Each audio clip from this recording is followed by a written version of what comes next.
Oh, good morning, good afternoon, whatever. Put 3 of the windows in this morning. Made a hell of a mess out of the first one, but it's really windy here today.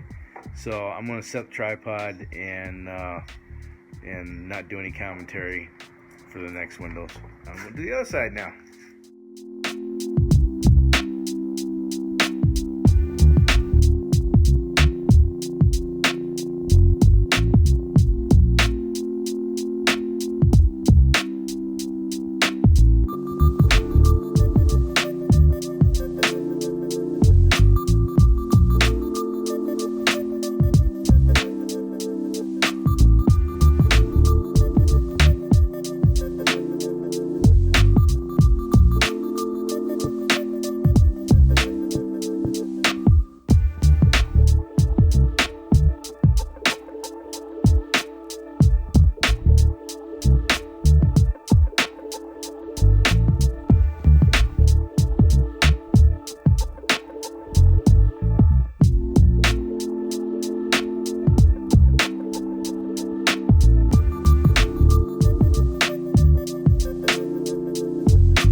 Are her windows, H-E-H-R windows.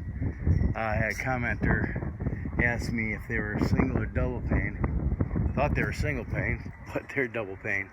Yeah, it's the bottom and the top glass both double pane. Cool. But the door glass is gonna be single pane. I ain't changing that. Dang, it's windy. Holy crap. Try again tomorrow when it calms down a little bit. It's only downside to window wells. If you get it on you, it stays on you for a long time.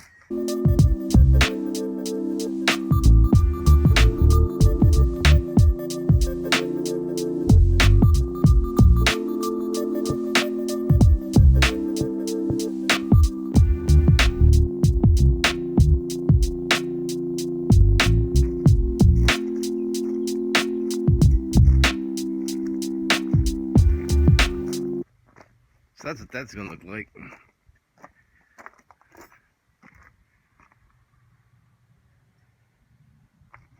So this window, the 6 in the front are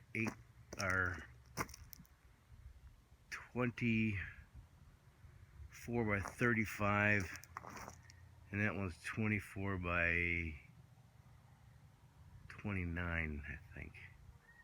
24, 25 by 30 or something like that. And those windows are double pane, and this is single pane. So the thing I'm gonna have to do is build a wind deflector, kind of a little sheet metal kick here, because this glass is really kind of flimsy. I'll show you on the inside. Crank that shut. Watch this.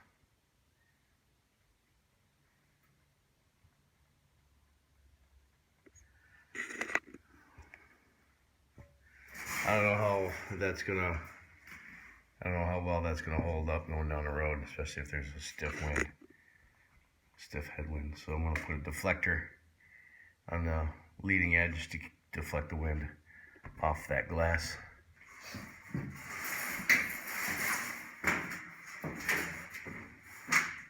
Close these up.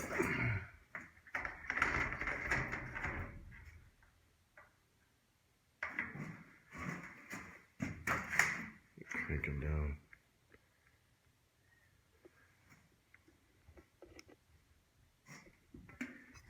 And then I'm gonna get rid of these 2 intermediate rub rails. I still haven't decided. I'm gonna probably leave the one in the bottom, but this one and this one are going away. But I'm keeping this one because that covers up the transition here. But with the Midwest bus parts, I got 4 of these, and it's a splice plate. Goes on like that. I think I'm might cut it back like to here and back to there. We've got sections that I got enough of it. I can, instead of making a small splice right there, I can make it a little bigger.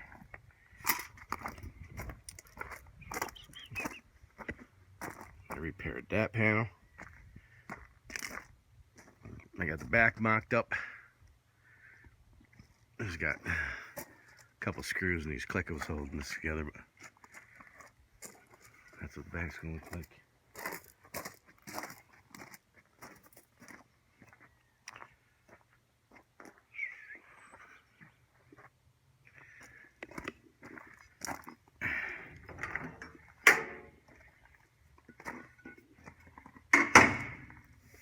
Oh, I got a hell of a mess to clean up in here.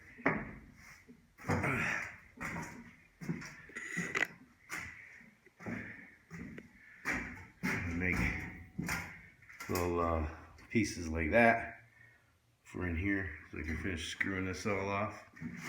It's coming along. Had some commenters say that that'd be a good spot to put like a rooftop AC or a fantastic fan, and I say that's a better spot for a fantastic fan, so I have to patch that. In that spot, fantastic fan, so I don't have to worry about that. And I'm not doing rooftop AC. I'm going to leave these here for roof access for the solar panels that are going to go up there. And I'm doing something a little bit different. With AC, you'll just have to stick around and see what you want to do. But I am putting AC in here, just not RV rooftop AC.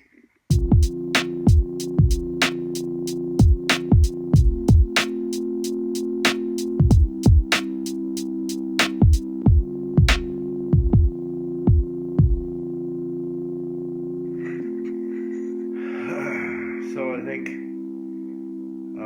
this week coming up, I'll finish off that back steel and get that all fitted, and well, it's all fitted. I just need to take it all back off, caulk behind it, and I think I'm going to pop rivet all that back on, and then get the covers that I made for the lights, the upper, the warning flashing lights. I got some caps I made for those. I'll get those in front and back. Get those. Get some more of these made and installed on the alternating posts. Get the rest of the exterior screwed off, and then the exterior will be done as far as framing and all that stuff, and then I can get in here and work on getting up some of this rotten flooring.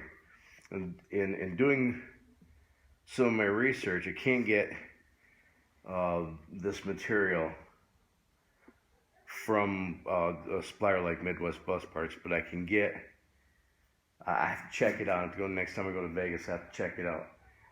But C-purlins for metal buildings, they offer them in 2 and 2.5, and if they come out the same measurement, I can use C-purlins for my flooring. I haven't cut in any of this back here to see exactly what's running underneath there. I haven't been underneath the bus since I bought the. I didn't even get into it when I bought it, but I need to get underneath there and see how. If I can use my plasma cutter, I don't think I can. I just have to cut it out with a grinder. But I need to get a materials list together for this back, especially back here. Everything around these rear wheel wells is junk, and then up here in the very front, from the stairs back a couple of feet is pretty punky as well.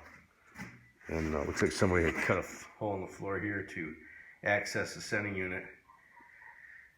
If I had help, I would drop this tank, and there's probably about 1.5 inches, 2 inches of dirt on top of that tank.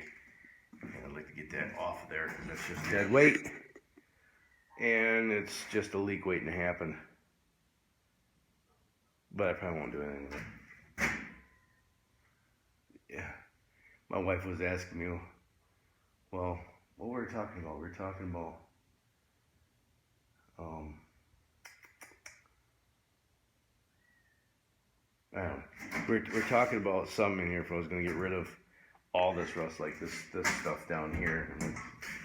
I'll paint that with Peeler 15 or some Rust-Oleum rust primer and be done with it. She goes, whoa. I said, look, I'm 51 years old. You know, how long does this need to last? It only needs to last me like a decade, maybe 2. You know, it needs to last me. Anyway, but like I said, I got a bunch of tools to pick up here, so I'm gonna get going on that. And yeah, before I break my head, before I fall and break my ass. So next time you see the bus, I'll probably be getting into the flooring, and I'll show you what's going on there. So in the meantime, you have fun, stay safe, shoot straight, keep your powder dry, and have a splendid day. It's just better to get it done, man.